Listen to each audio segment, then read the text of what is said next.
Welcome to the Ricky and Yvette Ballin in one sport while trying to figure out the other podcast. I'm your host, Dwayne Carter. Let's get started. What's up, guys, and welcome to the first episode of the podcast. Once again, like you heard in the intro, I am your host, Dwayne Carter. I am a senior student at Duke University. I am a captain on the football team here. And welcome to the Ricky and Yvette Ballin in one sport while trying to figure out the other podcast. So I know a lot of you are probably listening like, where did that name come from? Like, what does this even mean? Like, what is this other sport he describes, right? He's a football player. He just plays one sport. I mean, for those of you who may know me, I play baseball a little bit. That is kind of, in my bag a little bit. But that's besides the point. The second sport I speak of in this is the world of education and academia. So I want to become an educator. So that's what the other sport is. That's kind of where it comes from. So let's talk about that a little bit. I am a football player, obviously, like I stated before, and my goal is to ultimately end up in the NFL. But after I'm done playing ball and it's all said and done, and even maybe, hopefully, when I get to the next level, the NFL, I want to be able to do some work as well in the education, in the off season and things of that nature.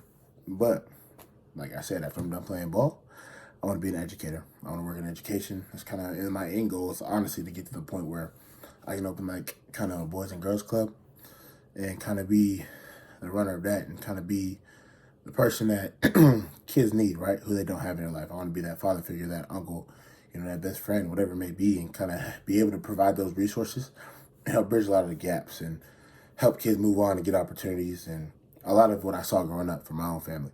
So let me give you a little backstory. I am originally from Pickerington, Ohio, born and raised in Columbus, which is, Pickerington suburb, about 15, 20 minutes east of Columbus. And I was there from when I was 4 years old. And then all my life up until high school. And then now, I'm at Duke University. I'm a son. I am a big brother to a younger sister who is now a freshman in college. I have two lovely parents.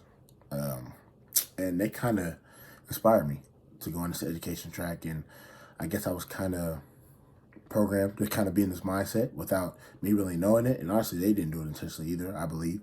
Because coming up, they worked at a place called National Center for Urban Solutions. It's almost like a charter school for high school kids and inner city youth in Columbus.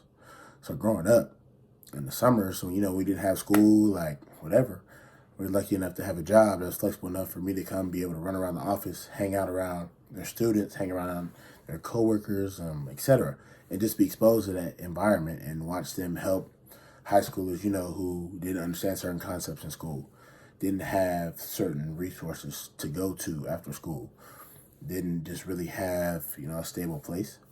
And they kind of help bridge that gap. And as much as take them to football camps, for example, my dad played football at Ohio State University. I gotta say the Ohio State University, he'll be upset. But he played football at Ohio State, and Columbus obviously is home to the Buckeyes, and we grew up there. So coming up, my dad would take a lot of kids to football camps down there.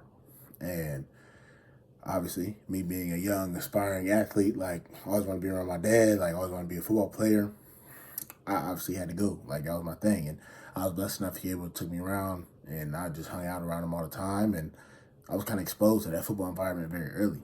But not only the football environment, but I was exposed to service. Service at a very young age. I'm a young kid running around the Woody Hayes Athletic Center. And my dad's helping all these kids get signed up for camp, bringing them in, and just trying to give them opportunities, right, to get to the next level. Because a lot of people don't know, like, college football camps, it's not just a school, the main host school that's there. You have a lot of smaller schools. You have different schools that fly in, coaches from everywhere, and you get opportunities from everywhere just by showing up, going to camp, and, performing. So that was awesome to see, and I was experiencing a lot of things, and that's just one example. I remember my mom actually, we had this conversation before I even came, or once I told her I want to major in, minor at Duke in education. And she told me she originally was supposed to be a teacher, and then she ended up switching her degree and all that. But it's just funny how you kind of grow up and you see like where your connections are to your parents and where you naturally see yourself in the world. So this podcast is kind of like you guys are going to hear me trying to figure my life out a little bit, figure out my journey, figure out why I am the way I am, what I relate to, and kind of how I see myself, right? So how did I get this educational path? Around when the pandemic first happened, I was a freshman in college. Originally, I came into college believing that I was going to be a physical therapist. I was going to come to Duke and I was going to major in evolutionary anthropology and go on to PT school after I'm done playing ball, everything, and then become a PT. So I took the the intro class to evolutionary, anthropology, and just was not a fan. To be completely honest, I was not a fan, not one bit, at all. It's not for me. Like studying bones, monkeys, like all that stuff. Like it's pretty cool to learn about, where we come from a little bit, but it just wasn't for me. So then spring semester comes around, and this would be 2020, right before COVID. I kind of was still in those classes figuring out, because at Duke, you don't have to declare until you're a sophomore. Your second semester as a sophomore, I believe it is. So I was still in those stages, early stages, taking classes. I kind of like to explore around it. I took some education class. I took some psych class. I took some sociology classes. Kind of just shopped around, trying to figure out where I was going to end up. Right, and then here comes COVID. I was sent home after spring break. Well, sorry, I wasn't sent home after spring break. I was on spring break, and I didn't come back to school until the following July. So, what was it, March to July? And then, of course, you all know how the pandemic went. You know how that whole situation went, and it was just not a good situation. And then insert social justice and the tragedies that happened over that summer, specifically George Floyd case, right? It was kind of, I guess, a spark plug for the whole movement, and it kind of inspired me. Obviously, it's a tragic situation, but it inspired me in the instance where I kind of knew, or not even knew, I came to realize how much I actually lacked in knowledge about Black people, American history, true American history, right? You don't learn about the real history. You learn about whatever's in the history books, and that's whatever people want you to learn about, right? So you're kind of programmed, and then certain things like this happen, and you're like, why does this stuff keep happening? Why does my people keep being killed? Why are we treated unjustly? Why is there so much discrimination in the world? Why is there's just all these questions pop in your head? And I truly believe that the answers are in the history books, right? Because in seventh grade, my seventh grade history class, I had a teacher by the name of Mr. Frost. I think that was Nathan Frost, but he asked us a simple question that was so profound, though.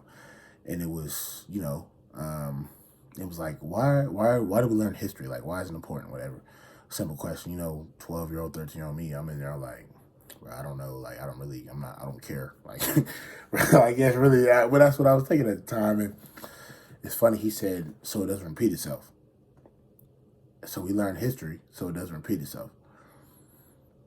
You're like, wow, like, obviously, I'm 12, 13 at the time, whatever it was, and I'm not really thinking much of it. I'm like, oh, that's cool, whatever. Like, I can't wait to get over this and learning world history, whatever it was at the time. Like, I just was not interested at all. But now I think about a statement all the time. Because at the point I am in my life now, like, I truly enjoy learning about the past. I learn about how we came to be. I learn about how kind of structures just came to be, how this world came to be, how the government came to be, just all these different things. Like, I just love to learn about things like that. But also it makes sense when you look at the events that kind of just keep repeating itself. And then you look at all these movements throughout history and all these times, and you're never really taught about the truth behind the movement. You kind of get the overarching theme. You kind of get like, all right, there's an important figure here, and that's it. You don't get the full story. You don't get the community aspect. And I remember last spring, spring of 2022, spring 2022, I took a class with Dr. Mark Smith, who actually will be a guest on this show. And he'll be a treat for you guys. I mean, he's so knowledgeable, so intelligent, and truly passionate about what he does. But here we talk about the bus boycott, and you hear about Rosa Parks, right? But then in this class, we were taught about the true community effort. It wasn't just, to sit in and police officer told her to go to the back of the bus driver, whatever. She said, no, it was so much more than that. And it's just crazy when you actually kind of take an in-depth look into what actually was, how much sense it actually makes as to, excuse me, as to why things are the way they are, or why they were the way they were, right? So that's kind of how it inspired me, because I kind of developed this passion and hunger for learning. about my people, about history in the country, and really just, I want to be able to pass that knowledge on to others, right? Because there shouldn't be a reason why we have to dig deeper than the history books that we're given in our classes to find out the truth. And that's just the truth. Like, it shouldn't be things that are hidden. It shouldn't be things that are left out. When you tell the truth and you teach history, you're supposed to teach the whole thing. You're supposed to teach the whole thing, no matter how good, how bad, the ugly, everything. You're supposed to teach it so I can take it for what it is, right? It's not your job to make it and frame it out to be the way you want it to be. I should be given all the facts and all the details, and then I myself can make an educated decision or stance about where I want to stand on a certain topic. So that just goes without saying, but that's a little background on how I came to really want to go in this field of education. So here enters the podcast. Why a podcast? Like, why do I want to be on here talking with different professionals, talking to myself, talking to my peers, like just really just having conversations. And that's honestly one of the best ways I learn. I'm at Duke University, and I'm very blessed to be surrounded by very intelligent individuals, specifically professors, faculty, deans, admin, even my classmates, colleagues. Like, you just learn so much. You can learn so much just from having the conversation. So that's kind of my goal.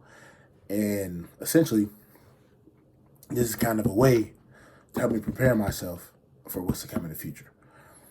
You know, I want to learn from people who are actually in the field already, right? They were actually in there, have years of experience. And also for, like I said, my classmates who kind of have the same idea, want to go down the same career path, but kind of like, how do we see ourselves fitting in the dynamics that are now education, right? So whether that's, you know, with COVID-19, all the setbacks, specifically in the reading, a lot of kids in their critical periods missed reading, missed math, missed this, missed that. And I know this because when I worked in service learning, I've had to be briefed by teachers, by whoever's in charge, that they may be 2 years behind grade level in reading, or they may be 2 years behind this in math, because they missed all that stuff because of the pandemic. They were at home. You know, a lot of kids didn't have access to Wi-Fi, online schooling, and it's hard when you force an elementary school kid to really just sit there in front of a computer screen, laptop, iPad, whatever it may be, and actually learn and take away something. So yeah, enough on my little tangent. That's really why I want to go in the education field, and I feel like I'm meant for it. I do, and it's kind of cool. And I've talked to different people and told people that that's kind of where I want to go. I've gotten a lot of good feedback in the sense that they can see me making an impact on somebody's life, and that's genuinely why I believe we're here as people. I always say I want to leave a legacy, right? But not a legacy like meaning like, oh, I'm the greatest ever, like I'm a Hall of Famer this, I'm a Hall of Famer that. You know, it'd be very cool to be a Hall of Famer, 100%. Of course, that's my goal whenever I play to be the best. But legacy in the sense like, how did I make people feel? Like, it don't matter how much money you have, how many cars you have, what type of clothes you have. Like, people don't remember that. People remember the impact you had on them and how you made them feel. So when I'm gone, you know, knock on wood, hopefully not for a very long time. But when I'm gone, I want people to be able to say, like, yeah, like, Dwayne, like, he was a good guy. Like, he treated me well. He taught me something. He really cared about me, my individual being, like, X, Y, and Z. That is my goal. And I feel like God has truly called me to follow this route of education and impact on people and just really being there for somebody, right? Because the most important thing you give somebody is your time. And that's just point blank. Like, you can argue that with me all day, but I'm telling you, that is my firm stance, and I'm not changing. I believe the most impactful thing that you can give somebody is your time, 100%. 100%. And I just feel like I'm meant for service here on this earth. So, yeah, like I said, this podcast is kind of a way for me to have these conversations with people. And honestly, like, it even can turn out to be a personal journey for myself sometimes. Like, for instance, this episode, just speaking out ideas, thoughts, and really feelings about where I am and where I want to be. So it's pretty cool. I believe it is. And I want to shout out to one of my advisors, Dr. Molly Goldwasser. She is my advisor. So it's funny. Let me give you a little backstory on that as well. So this idea stemmed from me doing independent study at Duke. And of course, I'm turning for independent study, but now it's turning to something I want to prolong. I want to continue to develop this, get better, and continue my reach, and eventually, reach out to other schools, other professionals, and build connections, continue to build that network, because I feel like the possibilities are endless, and it's just cool. It's a good thing for everybody, and I feel like this will be a podcast for everybody. This is something I want to be for every audience. I want people to be able to take away some, a grain of salt, just a little bit. Even if you just take a little bit, I don't care how much, it's just a little bit. It's fine with me. And, I'm grateful for whatever time y'all decide to give me throughout this journey and listen to these episodes. And I'm telling you, will not regret it, because the guests that I have on here will be nothing but the best. Nothing but the best. I promise you. Quality over quantity, of course. It's a motto to live by. But they will be some of the best I can give you, resources. And then hopefully, through time and through the work, I'll be connected to others as well.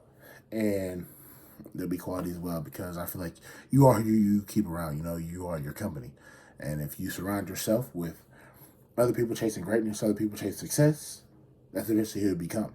But if you surround yourself with people who aren't doing those things and, not trying to be great, you eventually will not be great or reach your goals. So that's how I feel. And kind of sum it all up, I'm excited to see where this is going to go. I appreciate y'all so much for giving me y'all time. And yeah, can't wait to see where this goes. If you have any questions at all, I will drop my social media tags in the description of the video. Y'all can reach out with any questions y'all may have. If you want to talk, say hi. I'm always open. I check those periodically. And specifically my Instagram and Twitter, that's what I'm going to drop, because I check those all the time. And yeah, that's pretty much it. God bless. Hopefully y'all follow me along this whole journey that we're going to go on. I give you a timeline, but hopefully it's, as long as it can be. Just keep season after season, episode after episode. But yeah, so once again, appreciate y'all. Much love, blessings. God bless, and stay tuned for the first episode with the first guest. Y'all will not regret it.